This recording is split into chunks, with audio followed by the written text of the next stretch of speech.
What's good, everybody? This is Lethal Team's first Pro-Am game.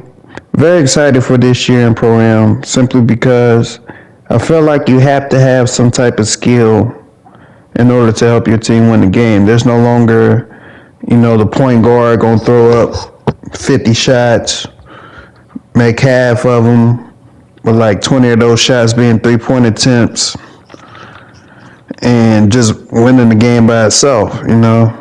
And this year is not a point guard center driven game.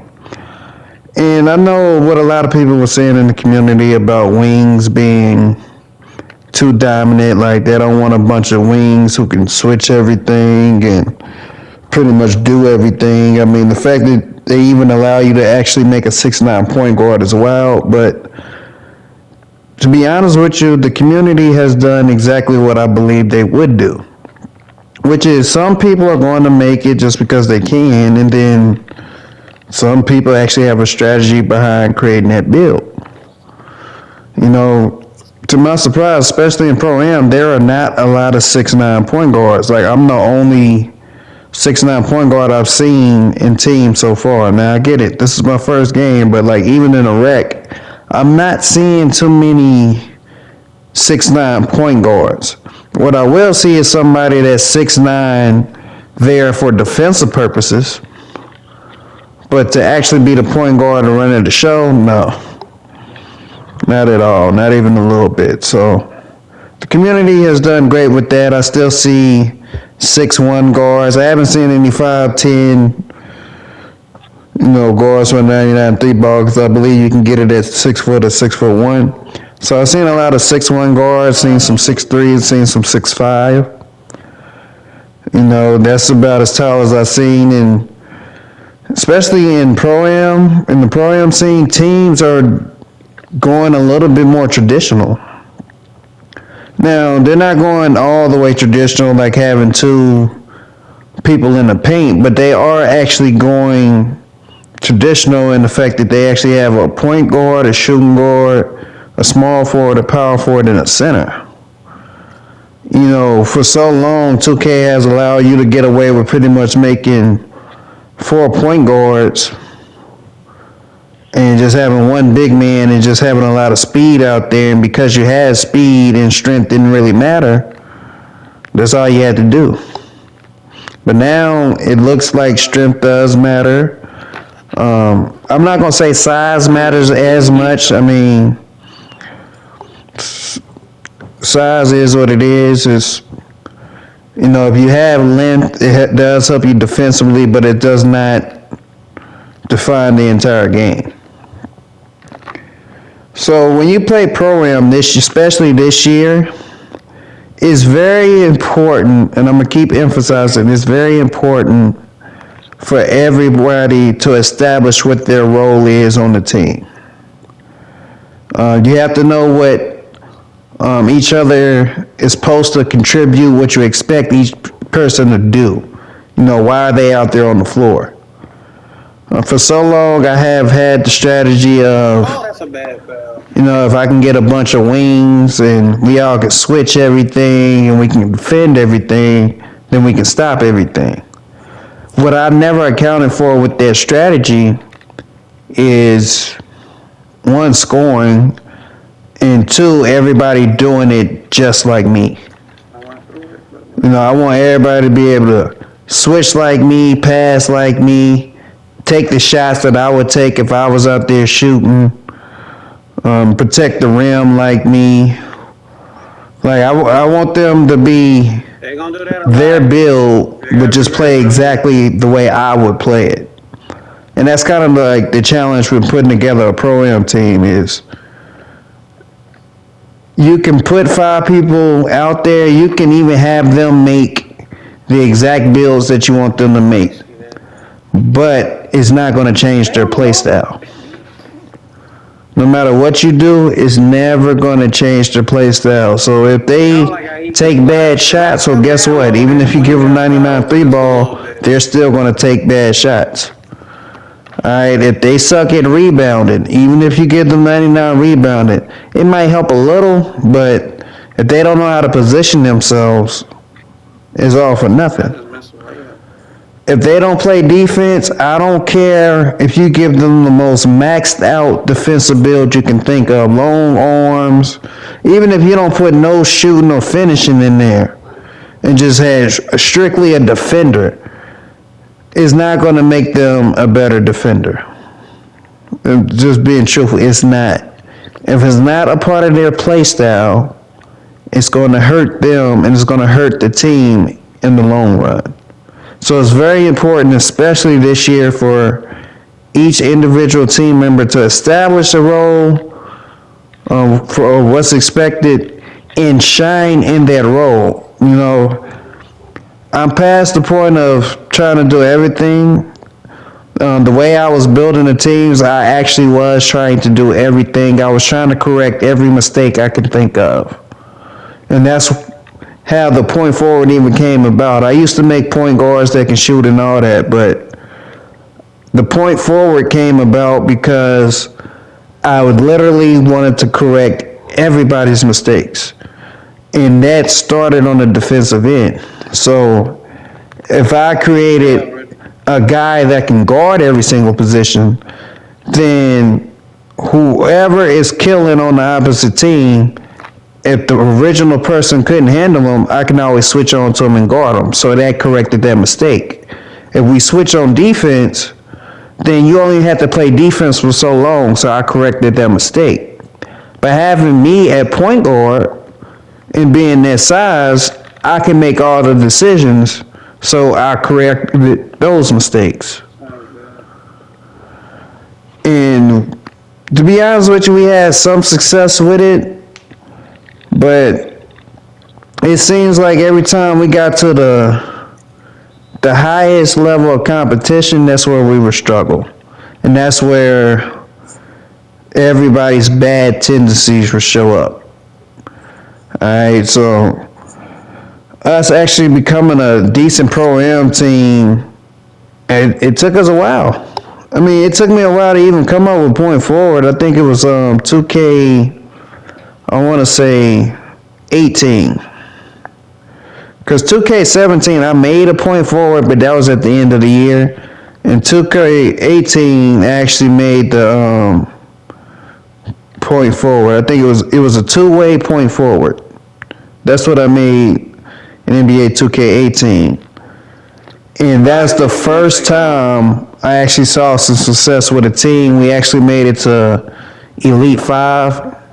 In that year, Elite 6 was the highest, so we actually made it to Elite 5. And we beat a couple of Elite 6 teams, which let me know that, like, okay, this whole strategy of correcting people's mistakes was working. But also, I had to remember back in 2K17 that people didn't have the builds that I wanted. You know, they just kind of had something, and I made it work. And actually, we had a center. Believe it or not, we actually have a center that was actually dominant, that helped us get to that Elite 5 status. RDH Hawk had like a 6'4" point guard that, I mean, honestly, he was the shooting guard, but, you know, that's what he was working with. He didn't have like no defending type player. T. Will had a sharpshooting defender. I want to say a Cinder was like a rebounding rim protector, or an athletic rebound or something like that. But he was very dominant in the post. You can kind of give him the ball and let him do his thing, and we was a good team for a long time. You know, you go into 2K19, one of the best teams we had came from when we really started working that strategy. And in 2K19, that's when we met Dynasty. Dynasty had a rebounding rim protector who actually could knock down threes. So that made the strategy pretty good. And we had a really good team at one point. That's when Step Your Game Up was on the team. Had a really good team at one point until RDH Hawk had to go to recruiting duty, and then, you know, that team was never really the same. But that was a really good team. I actually liked what we were doing. You go into 2K20. This is when we find, well, not. Yeah, you go into 2K20. Well, we found Cincy in 2K19 as well. But you go into 2K20, that's when Cincy really became like a main part of the team. He had another center who was really good, Defensive Player of the Year. We found him, and then that team was really good. Just took so long. And then there you go live. Like when 2K21 came out, everything just went away. All right, that's when people started leaving the team. I actually can admit it. I had a tough time losing when I felt like we should have been better. I took the game way too seriously. And now that I'm a little older, I'm about to be 30 soon, I've learned to just enjoy playing. And I've learned to enjoy not playing. Alright, so now I'm at a point where I'll play 2K as long as I believe the game is going to be fun and entertaining. But once I feel like the people I'm playing with are not giving it the level of attention that it deserves, then I'm comfortable just saying, you know what, I don't have to play this. It's not going to hurt me not to play it. And I'm fine with that. So this year, that's kind of where I'm at. Like, I really didn't even want to get the game this year, but I saw Tassino playing it. It looked like a lot of fun. And then I actually saw you could be a 6'9" point guard, so that was literally the only reason why I got the game. Literally, if the highest height I could be was 6'8" at point guard, I would not have bought the game. But this was the first time ever they allowed me to be a 6'9" point guard, and I didn't have to move people from the positions that they wanted to play. I didn't have to force them to make a build to put me at point. I couldn't ask for nothing better. And it just so happens that at this particular moment, this could change over time, but at this moment, this is the best 2K they have ever made. From the player builder, because you can't do everything, to the storyline, because there's so much to do within the storyline. I'm pretty sure I'll be coming to an end of it soon, and I can just really focus on playing. But the storyline I like. The fact that it's more driven towards a team game, I love. I couldn't really ask for anything more from 2K this year. All my complaints are really, for the most part, things that's within my control. And I think like I said, you have to be really skilled at something to actually be good this year. You can't just randomly, have one good player and that one good player just plays so well that his offensive output will outdo any mistakes you make as an individual. So I give props to 2K. I'm sorry. This is a good game. All right, the people that don't like the game, I can understand why. If you're a park player and not really a comp player, I'll be honest with you. The game is very boring because you're not getting a bunch of clips. You ain't just making people fall and all the craziness that you would expect from the park. I understand, but I think 2K did a good thing by forcing it to be more team oriented. I think now more than ever, a lot of people are playing in the rec. Which, if you look at the rec now, it's so many fans in the stands and they cheering. It actually almost makes you feel like you're playing an actual game. Right now, in Pro-Am, we ain't got no fans or nothing, so of course the stands is empty and you just hooping. All right, but as your team levels up, you'll be rewarded by having fans sitting there watching your games. So the better you get, the more hyped it's going to be. And I think that's a great thing. So now that I went on my rant about how I feel about 2K and all the good things that they're done, let's hit on some of the negatives. Alright, so my biggest thing right now, I am sick of missing dunks. Like wide open dunks right at the basket. Alright. There's no way at 6'9", if I have a clear wide open dunk and nobody can test it and nobody's there, that I should ever just blatantly miss the dunk. Now, don't get me wrong, if it's like a good defender, like a good interior defender, and he actually jumped on time, and 2K didn't give him the block, but they rewarded him by making me miss the dunk, that I'm not mad at. Alright, that is something I can live with. But if he's in the same point, if he's just in the vicinity and does not jump or contest my dunk, I'm sorry, I should not miss that damn dunk. The only time I should miss a dunk is, like I said, if he properly contests and he's a good defender and he properly jumped and he forced to miss, or if I just mistime it using the stick.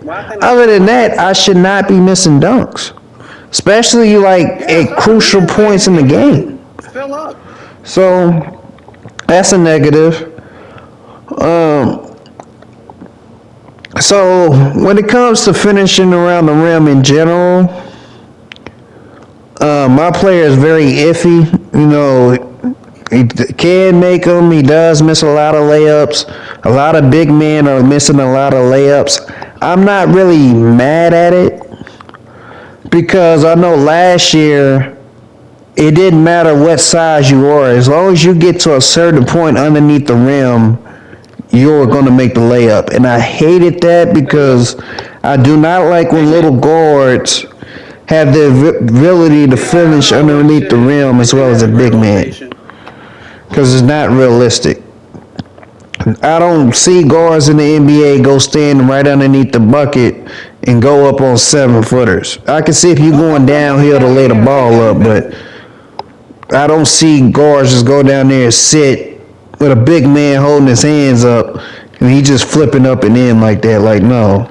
So I'm a little torn on the layups, especially just like the little, buckets right around the rim. But for the most part, it's livable. Alright, I understand what they're doing, because if I was able to make every single layup no matter who was guarding me, then everybody else would be able to do the same thing. And you really, like I said, last year that really pissed me off, so I'm fine with it. I understand. Another negative, I hate to say it, but they should have just left free throw shooting the way it was. Alright, just being honest. Like, if you green the free throw, it'll go in. If you don't green it, you miss it. And I think that just adds another skills gap to shooting. Now, if it's a thing where they switched it because the timing of it just was not timing correctly, then okay, I'm fine with the way they have it now. But one thing I have noticed, and I have seen professional players do this as well, is a lot of times they will short you on a free throw purposely. That's gotta be a steal. And that I don't like. Oh, that was so telegraphed. Alright, I want to be able to shoot my free throw exactly how I would always shoot it. Alright. So I don't want it to like slow up just because I'm online or something like that. I need to be able to shoot that free throw just as clean as I would if I was just playing by myself in my career game. But that's all the negatives I really have. So now that we got how I feel about the game out the way, looking at this game, like I said, this was our first game. Not gonna read too much into it. Alright. If we win, we win. If we lose, we lose. All I care about is consistency.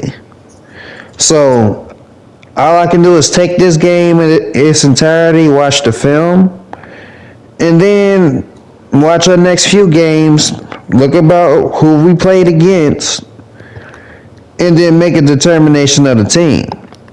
I will say, because I'm able to be the type of player, as you see me miss a dunk, that's what I'm talking about. Since I'm able to make the player I kind of want to be, this might be a year where we get back into competing in like a actual league or something. You know, I still know the guys over there at the PYPL. This might just be the year where, you know, we try to put our names up there and go play. Because obviously the game is about to be different. You know, at this point, people have pretty much gotten the badges they gonna have, but nobody's 99 for real yet. So pretty much by this weekend, everybody's gonna be 99. But for the most part, this is the game. This is what it's gonna be. Unless it's like a massive update that changes gameplay, this is what it's gonna be. I like it right now. I'm watching a lot of Pro-Am. Point guards are trying to fade the way they did last year. They missing left and right. It's a beautiful thing. 2K, if you watch anybody's videos, if you happen to catch this one, leave it where it's at. Do not let those guys start fading away and making every shot. I actually have a suggestion. Take limitless range as a badge out. Alright, now leave it as a takeover. But the only time I really want guys knocking down limitless range shots is when that badge pops on for limitless. That would make the game even that much better, because and right now I won't say it's hard to score. I mean, I think teams, the really, really good teams, I think for them 60 right now is a pretty good score. So if you're in that second tier and you like 2 second tier teams, you're probably getting around 70 points per game, something close to that, kind of like where we are. You know, both of our teams is about second tier. I mean, that is going to be what it is. As long as it's hard to kind of score, so the best scorers can actually like show their talent. You know, that just would make the game better. That's just my opinion. I'll stick with it. Coming down to the fourth quarter of this game, I'm going to keep it a buck with you. We lost. I felt like we had a pretty good chance. You gotta read. Hey, man, they just edged us out here at the end. We could not get the steal that we wanted. You know, they knocked down the free throws to win the. Well, they made one free throw, but it was just enough to end the game. So that is what it is. But great job, Team Lethal. All right, I think we played hard. I think this is something we can learn and bounce back from. So I'm happy with the result. I'm happy with the way we played, and we will be better moving forward. But anyway, thank you guys for listening to me. If you like what you heard, go ahead and subscribe to the channel. It's Lethal. I'll catch you guys in the next one.